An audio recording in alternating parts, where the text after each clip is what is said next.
Lom Kalbari aulom bakenjar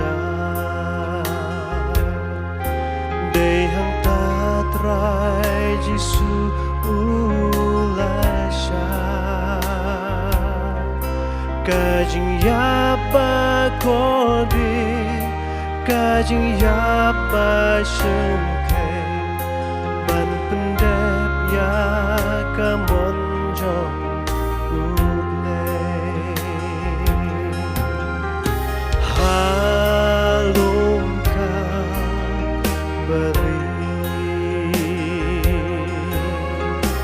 Lom Kalbari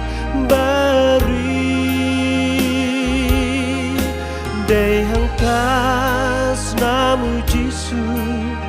Kayai bantu Ya jing lot ngi barok